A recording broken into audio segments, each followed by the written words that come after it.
Assalamualaikum warahmatullahi wabarakatuh. Alhamdulillahi rabbil alamin wa bihi nasta'in ala umurid dunya waddin wassalatu wassalamu ala asyrafil anbiya'i wal mursalin wa ala alihi wa ashabihi ajmain, amma ba'du. Pertama-tama, yang paling utama, mari kita puji bersyukur syukur atas kehadiran Allah Subhanahu wa taala yang telah memberi kita kesehatan, kekuatan, dan kita bisa berkumpul di tempat yang berbahagia ini. Dan tak lupa pula salawat beriring salam atas kepangkuan Nabi besar kita, Nabi Muhammad SAW, yang telah membawa kita dari alam jahiliyah menuju alam Islamiyah, dari alam kebodohan menuju alam yang berilmu pengetahuan. Kata-kata penghormatan saya kepada Ibu Linda Sundana, SPD MPD, sebagai dosen pembimbing. Kata-kata penghormatan saya kepada rekan-rekan saya sekelompok, dan saya banggakan teman-teman seperjuangan. Izinkan saya di sini ingin mempresentasikan hasil kerja kami yang berisi pendahuluan. Ada 3 bagian, yaitu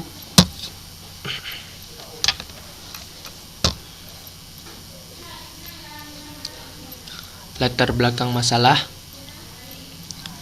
rumusan masalah, tujuan pembelajaran. Dan bab kedua, pembahasan, ada 3 bagian juga. Yang pertama, kedudukan dan fungsi bahasa Indonesia, sikap berbahasa, pengertian dan pembagian ragam bahasa. Bab ketiga, penutup, ada 3 bagian, yaitu ada 2 bagian, kesimpulan dan saran. Izinkan pada hari yang berbahagia ini saya ingin menjelaskan pembahasan tentang kedudukan dan fungsi bahasa Indonesia. Sebagaimana yang kita ketahui, kedudukan bahasa ialah sebagai sistem lambang nilai budaya yang didasari nilai-nilai sosial. Kedudukan terbagi atas 2, yaitu kedudukan bahasa Indonesia sebagai undang-undang dan kedudukan bahasa Indonesia sebagai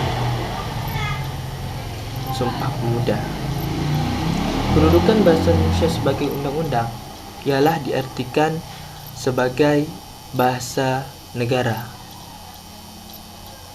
dan kedudukan bahasa Indonesia diartikan dari Sumpah Pemuda ialah sebagai bahasa nasional. Fungsi bahasa Indonesia sebagai bahasa nasional, dan fungsi bahasa Indonesia terbagi atas 4, yaitu lambang kebanggaan nasional. Lambang kebanggaan nasional bisa juga kita sebutkan sebagai lambang kebanggaan bangsa.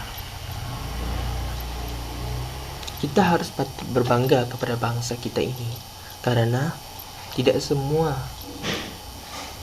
negara mempunyai bahasa nasional. Contohnya di benua Eropa, mereka di sana memakai bahasa Inggris, sedangkan bahasa Inggris itu berasal dari Inggris tersebut. Dan yang kedua, sebagai identitas nasional, kita patut menjaga bahasa negara kita agar tidak tergusur dengan era globalisasi ini. Dan yang ketiga, bersatu berbagai masyarakat yang berbeda-beda latar belakang sebagai budaya bahasanya, atau bisa kita sebutkan juga sebagai alat perhubungan antar suku. Sebagaimana yang kita ketahui, di Indonesia ini banyak sekali ragam suku dan budaya, ras, agama, suku, adat istiadat, dan sebagainya. Hal tersebut kita lakukan supaya tidak terjadinya konflik di antara keduanya. Contohnya, kita dari Aceh bertemu dengan orang Jawa. Kita memakai satu alat komunikasi, yaitu bahasa Indonesia, supaya kita bisa saling menghargai dan toleransi kepada pembicara kita tersebut, sebagai alat perhubung antar budaya dan daerah, dan bisa kita sebutkan juga sebagai alat pemersatu bagi kita generasi muda. Mari kita tumbuhkan rasa toleransi dan saling menghargai agar di masa yang akan datang negara kita bisa menjadi satu. Mari kita mempergunakan bahasa Indonesia sebagai alat komunikasi kita. Masuk ke fungsi bahasa Indonesia sebagai negara, yaitu terbagi atas dua: fungsi bahasa Indonesia secara umum, atau bisa kita sebutkan juga fungsi bahasa resmi di negara kita. Bahasa Indonesia ini wajib digunakan dalam kegiatan kenegaraan dalam bentuk tulisan maupun lisan. Dalam bentuk lisan, bahasa Indonesia digunakan dalam musyawarah, upacara, dan sebagainya. Dalam bentuk tulisan, bahasa Indonesia digunakan dalam laporan pertanggungjawaban atau dalam peraturan yang dibuat oleh negara. Yang kedua, bahasa pengantar di lembaga pendidikan, atau bisa kita sebutkan juga sebagai alat komunikasi. Seperti yang pertama sebelumnya, bahasa Indonesia sebagai alat pengantar di lembaga pendidikan yang digunakan tulisan maupun lisan. Dalam bentuk tulisan, yaitu pembelajaran yang sedang berlangsung di kelas. Dalam bentuk tulisan, bahasa Indonesia digunakan dalam bentuk buku, teks pembelajaran. Dan yang ketiga, sebagai alat berintegrasi dan beradaptasi sosial, dan bisa kita sebutkan juga sebagai alat perhubungan tingkat nasional. Indonesia digunakan dalam penyusun rencana kerja dan rencana kerja, pembuatan laporan pembangunan, dan sebagainya. Pada saat kita beradaptasi pada lingkungan kita, yaitu lingkungan sosial, seorang akan memilih bahasa yang digunakan tergantung pada situasi dia tersebut. Contohnya, kita di negara Inggris, kita harus memakai bahasa Inggris sesuai dengan kondisi dan situasi kita untuk bisa berkomunikasi dan beradaptasi secara baik dan tidak terjadi konflik. Dan yang keempat, sebagai alat kontrol sosial, dan bisa sebagai alat kontrol sosial ini adalah mempengaruhi sikap, tingkah laku secara tutur kata seseorang. Kayak alat komunikasi juga, dan contohnya buku-buku pelajaran, ceramah, orientasi ilmiah, dan lain-lain. Fungsi bahasa Indonesia secara khusus, yang pertama itu mengadakan hubungan dalam pergaulan sehari-hari. Maksudnya, manusia adalah makhluk sosial yang tak pudar dari hubungan antar individu maupun antar kelompok. Dan manusia ini komunikasi secara langsung maupun tidak langsung, atau bisa disebut juga formal atau non formal. Contohnya formal ini kita beradaptasi dengan tatap muka. Kalau non formal kita berkomunikasinya lewat telepon, HP, laptop dan sebagainya. Dan yang kedua, mewujudkan seni sastra. Mewujudkan bahasa Indonesia dapat dipakai untuk mengungkapkan perasaan melalui melalui seni, media seni seperti puisi, syair. Terkadang bahasa tersebut harus mempunyai makna yang sangat mendalam.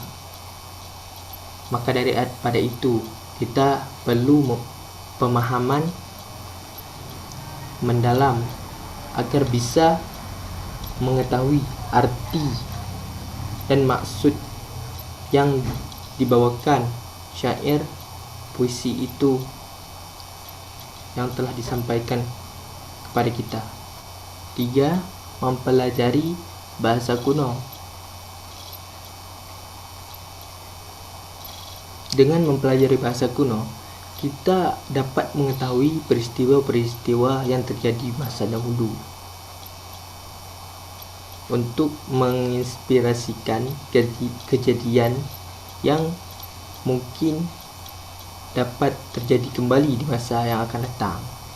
Yang keempat, yaitu sebagai alat perkembangan ilmu teknologi, ilmu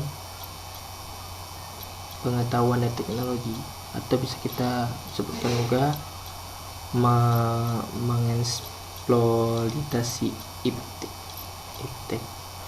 Jadi bahasa Indonesia ini wajib digunakan dalam penyusunan buku-buku ilmu pengetahuan dan teknologi. Mungkin ini aja dari saya. Sekian, terima kasih. Assalamualaikum warahmatullahi wabarakatuh. Baik, sekarang saya akan menjelaskan materi tentang sikap berbahasa. Sebelum saya memaparkan apa itu sikap bahasa, terlebih dahulu kita harus mengetahui apa itu sikap dan apa itu bahasa. Sikap adalah tingkah laku atau respon dari hasil suatu tindakan atau tuntutan seseorang. Sedangkan bahasa secara umum sudah kita ketahui berfungsi sebagai alat komunikasi untuk menyampaikan informasi. Selain sebagai alat untuk berkomunikasi, bahasa juga digunakan untuk alat ekspresi. Maksudnya, bahasa sarana untuk mengungkapkan segala sesuatu, baik pun itu ide, pikiran, gagasan, dan lain-lain. Dari pernyataan dua tersebut dapat kita simpulkan bahwa sikap bahasa adalah posisi mental atau perasaan terhadap bahasa itu sendiri atau bahasa orang lain. Adapun sikap bahasa terbagi dua. Yang pertama, sikap positif. Sikap positif adalah penggunaan bahasa sesuai dengan kaidah bahasa dan sesuai dengan situasi kebahasaan. Hal-hal yang menunjukkan sikap positif seseorang. Yang pertama, memakai bahasa sesuai dengan kaidah kebahasaan. Yang kedua, memakai bahasa sendiri, bahasa Indonesia, tanpa dicampur dengan bahasa asing. Dan yang ketiga, memakai bahasa sesuai dengan keperluan. Adapun hal-hal negatif yang masih terjadi di tengah-tengah masyarakat Indonesia. Yang pertama, banyak orang Indonesia memperlihatkan dengan bangga kemahirannya menggunakan bahasa Inggris, walaupun mereka tidak menguasai bahasa Indonesia dengan baik. Dan yang kedua, banyak orang Indonesia merasa malu apabila tidak menguasai bahasa Inggris, tetapi tidak pernah merasa malu apabila tidak menguasai bahasa Indonesia. Dan yang ketiga, banyak orang Indonesia menganggap remeh bahasa Indonesia dan tidak mau mempelajarinya karena merasa dirinya telah menguasai bahasa Indonesia dengan baik. Jadi, kita sebagai masyarakat Indonesia, kita harus selalu menggunakan bahasa Indonesia dengan baik dan benar, sesuai dengan kaidah kebahasaannya.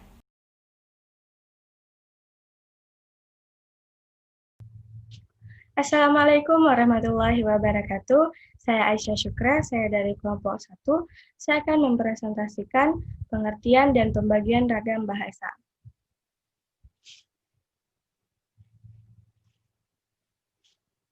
Pengertian ragam bahasa. Menurut KBBI atau Kamus Besar Bahasa Indonesia, Kata ragam bahasa berasal dari dua buah suku kata, yakni ragam yang memiliki arti jenis atau macam, sedangkan bahasa memiliki arti yaitu berinteraksi atau sebuah percakapan. Maka dapat disimpulkan bahwa yang dimaksud ragam bahasa ialah suatu kumpulan jenis bahasa untuk berinteraksi antar suatu manusia dan lainnya, yang mana dapat mempunyai tujuan tertentu.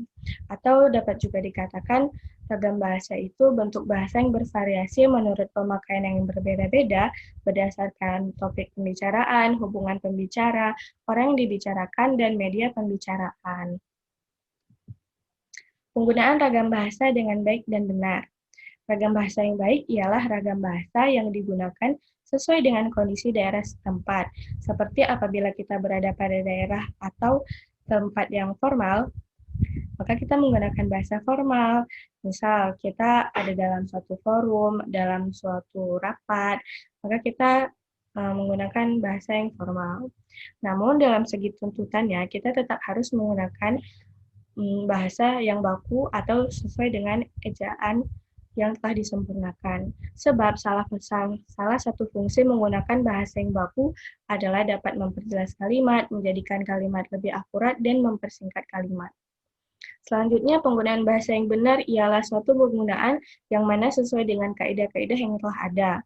Di dalam penggunaannya, seseorang diwajibkan untuk bisa menggunakan dan menjalani aturan-aturan yang sudah ditetapkan. Contohnya itu penggunaan kata sambung, kata serapan, dan lain-lain. Jenis ragam bahasa Indonesia. 1. Ragam bahasa berdasarkan cara pandang pembicara.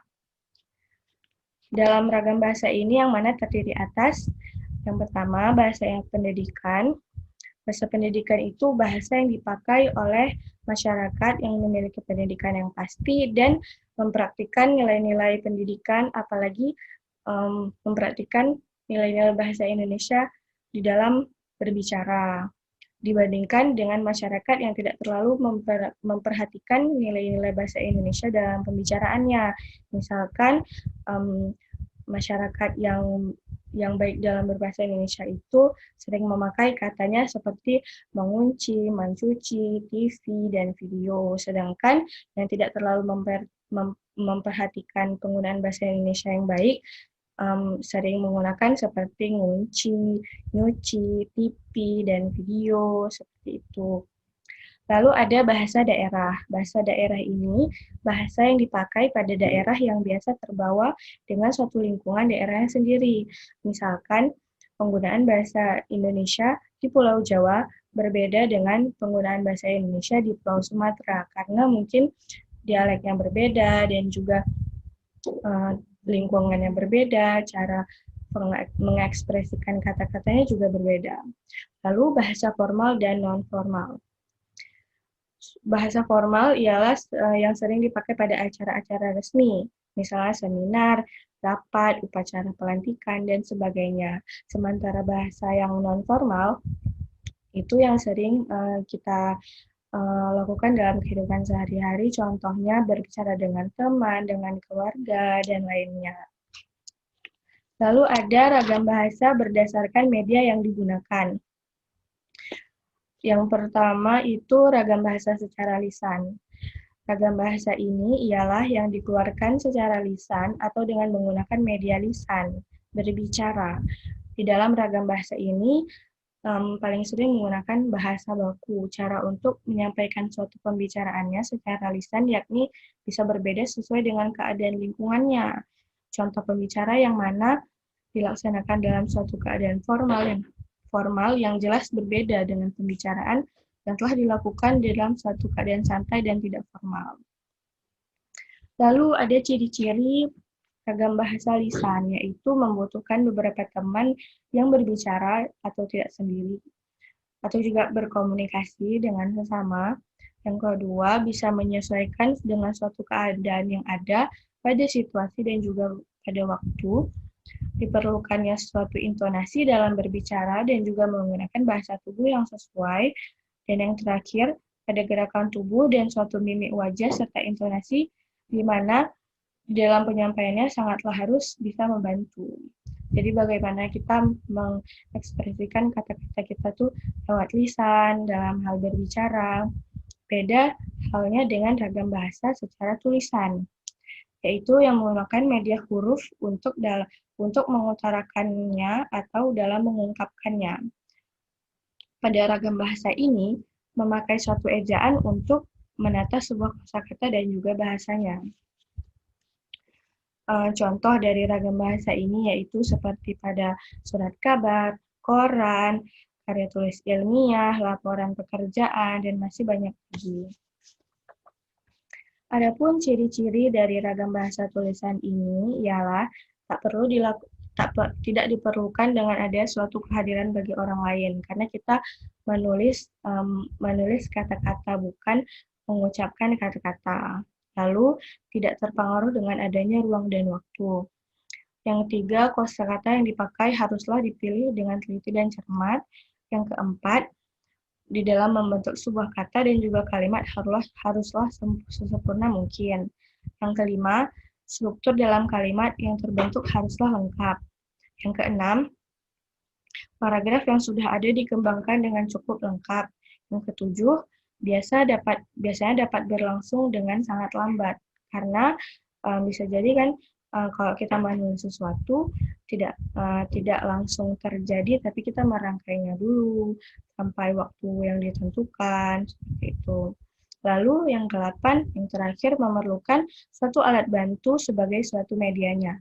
Misalkan kita ingin mengekspresikan ragam bahasa kita lewat tulisan, kita mestinya perlu media seperti kertas dan alat tulis seperti pensil, pulpen, kalau kita ingin membuat tulisan. Tapi kalau dalam media, misalnya media ketik, itu bisa jadi mesin tik, laptop, handphone, dan sebagainya. Lalu yang ketiga, ada ragam bahasa berdasarkan waktu penggunaan, yaitu ragam bahasa Indonesia lama dan ragam bahasa Indonesia baru. Ragam bahasa Indonesia lama ini yang digunakan sejak zaman Kerajaan Sriwijaya sampai dengan dicetuskannya Sumpah Pemuda. Ciri ragam bahasa Indonesia lama ini masih dipengaruhi sebuah bahasa Melayu atau bahasa-bahasa lama yang orang-orang dulu pakai. Lalu bahasa Indonesia baru ini dimulai sejak dicetuskannya Sumpah Pemuda pada tanggal 28 Oktober 1928 hingga saat ini, yang melalui pertumbuhan dan juga perkembangan bangsa ya bahasa suatu bangsa yang mana beriringan dengan suatu pertumbuhan dan juga perkembangan bangsa Indonesia. Lalu yang keempat, ada ragam bahasa berdasarkan pesan komunikasi. Pertama, ragam bahasa baku, yaitu yang mana dilembagakan dan juga diakui oleh sebagian besar para masyarakat penggunanya. Lalu yang kedua, ragam bahasa sastra, yaitu yang mengutamakan unsur-unsur keindahan seni, sebuah gaya pengungkapan simbolik dengan memadukan suatu unsur intrinsik dan juga ekstrinsik. Contohnya seperti novel, roman, dan lain-lain. Lalu ada metode penggunaan ragam bahasa. Metode penggunaan ragam bahasa ialah sebuah alat untuk menyesuaikan mengenai penggunaan dari ragam bahasa, seperti saat kita harus tahu kapan, di manakah, kepada siapakah kita akan memakai ragam bahasa tertentu. Memakai suatu ragam bahasa yang juga harus sesuai dengan bidang yang digeluti ataupun dikuasai. Lalu ada dampak positif dan dampak negatif ragam bahasa. Dampak positifnya yaitu dapat memperkaya kosakata. Jika kita ingin memperluas ragam bahasa kita, tentu kita akan mencari banyak kosakata dan itu akan memperkaya kosakata kita dan juga menambah wawasan. Lalu kita dapat memperlihatkan tingkat keintelektualitasan kita yang lebih tinggi lagi. Tapi dampak negatifnya ialah berubahnya suatu ragam bahasa bagi seseorang yang mengikuti ragam bahasa yang baru. Menurunnya atau hilangnya suatu ragam bahasa ini tentu disebabkan oleh meningkatnya penutur bahasa dari suatu ragam bahasa yang lain. Lalu munculnya istilah-istilah baru yang mana kadang kurang sesuai dengan suatu kaidah pada bahasa Indonesia ini. Misalnya kita saat ini banyak bahasa gaul, tapi dengan kita terlalu menyerap bahasa gaul itu dalam ragam bahasa kita, maka akan menurunnya atau berkurangnya suatu ragam bahasa ini dari kita, bagaimana kita mengungkapkan, bagaimana kita berbicara kepada orang, seperti itu. Lalu ada contoh ragam bahasa Indonesia. Yang pertama, bahasa jurnalistik. Ragam bahasa jurnalistik ialah suatu ragam bahasa yang sering dipakai pada kalangan pers, narasumber, wartawan, dan pada suatu media. Bisa juga seperti artikel di internet atau buku, dan sebagainya. Lalu bahasa ilmiah. Bahasa ilmiah ini sebuah ragam bahasa yang biasa dipakai di dalam dunia pendidikan, yang mana telah mencakup dari berbagai macam disiplin ilmu pengetahuan. Seperti misalnya ragam bahasa, bahasa Latin dari flora dan fauna, lalu ada istilah-istilah sains, istilah-istilah ilmu alam, istilah ilmiah, seperti itu. Lalu yang terakhir, ada bahasa usaha atau bisnis. Bahasa bisnis ialah sebuah ragam bahasa yang mana dipakai oleh banyak para pelaku usaha atau pelaku bisnis. Sekian dari saya, semoga bermanfaat. Terima kasih. Assalamualaikum warahmatullahi wabarakatuh.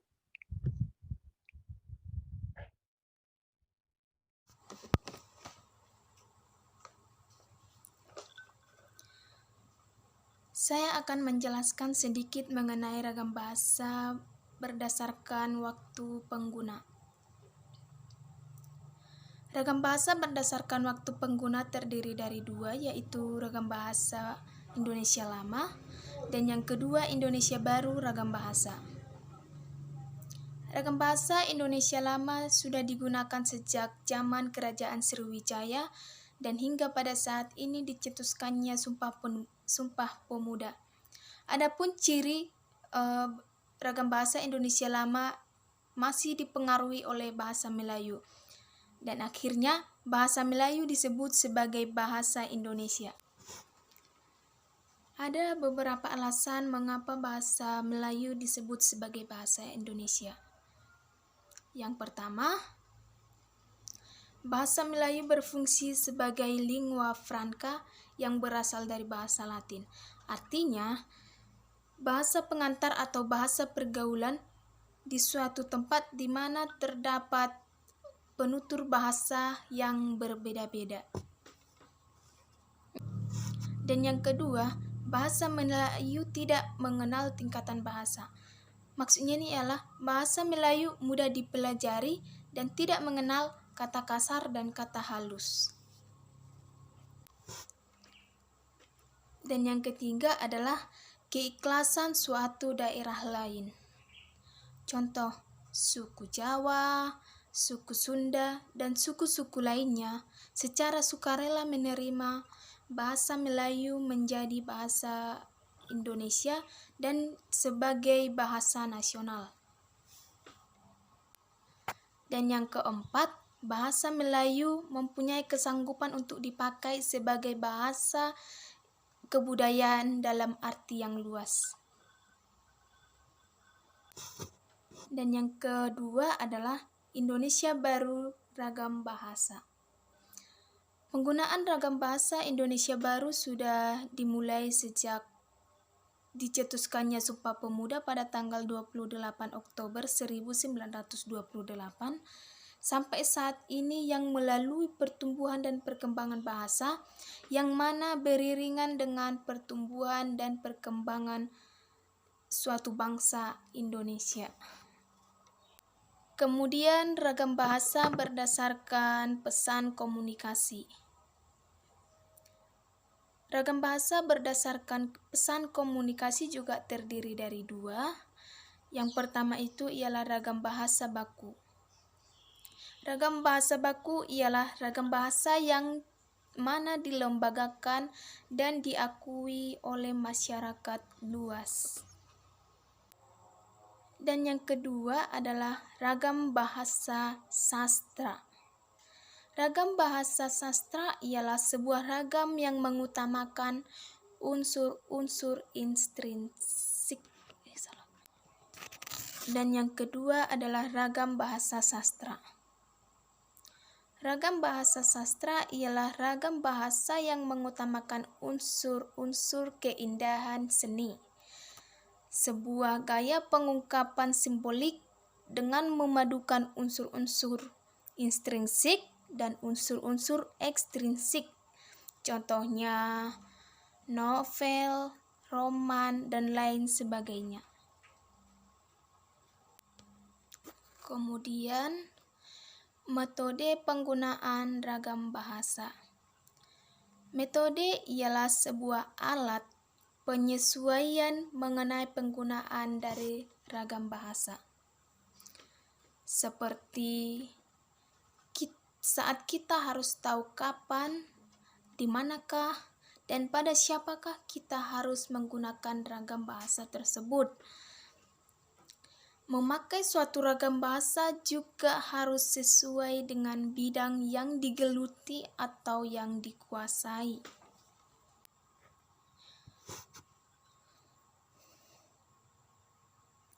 Dan ada juga dampak positif dan negatif ragam bahasa.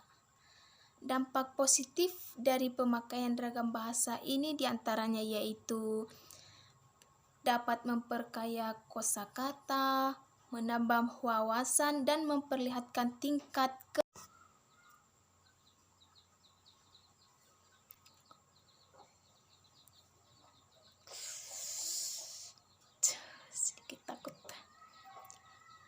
Dampak positif dan negatif dari suatu ragam bahasa. Dampak positif dari suatu ragam bahasa ialah memperkaya kosakata, menambah wawasan, dan memperlihatkan tingkat keintelektualitasan yang semakin tinggi. Dan sedangkan dampak negatif dari ragam bahasa ialah berubahnya suatu ragam bahasa bagi seseorang yang mengikuti ragam bahasa yang telah ada. Mau menurun atau hilangnya sebuah penutur dari suatu ragam bahasa yang lain. Munculnya istilah-istilah yang baru yang kadang tidak sesuai dengan bahasa Indonesia. Contoh, ragam bahasa Indonesia terdiri dari 3, yaitu yang pertama, bahasa jurnalistik. Bahasa jurnalistik ialah ragam bahasa yang sering dipakai oleh kalangan pers, narasumber, wartawan, dan yang kedua ialah bahasa ilmiah. Bahasa ilmiah adalah suatu ragam bahasa yang biasa dipakai di dalam dunia pendidikan. Dan yang ketiga adalah bahasa usaha atau bahasa bisnis. Bahasa usaha atau bahasa bisnis ialah bahasa yang sering dipakai oleh para pelaku usaha dan juga para pelaku bisnis. Baik, dari yang saya jelaskan tadi mengenai ragam bahasa berdasarkan waktu pengguna dan ragam bahasa berdasarkan pesan komunikasi. Kita bisa menarik kesimpulan dari yang saya dalam pembangunan, yakni sebagai perisai pemersatu, belum pernah dijadikan sebagai sumber permasalahan oleh masyarakat. Hal ini karena bangsa Indonesia mampu menempatkan dirinya sebagai sarana komunikasi yang efektif. Dalam berdampingan dan bersama-sama dengan bahasa daerah yang ada di Nusantara, dalam pengembangan dan melancarkan suatu aspek kehidupan, kebudayaan, termasuk pengembangan bahasa-bahasa daerah. Bahasa Indonesia berperan penting dalam memajukan pembangunan masyarakat dari berbagai aspek kehidupan yang akhirnya mendorong kemajuan dalam berbagai aspek kehidupan pembangunan bangsa. Saran: kita harus mampu menjaga bahasa Indonesia yang dapat mempersatukan kelompok masyarakat. Oke, mungkin sekian yang dapat kami paparkan dari kelompok 1. Jika ada tutur kata kami yang salah, mohon dimaafkan karena kami juga lagi belajar.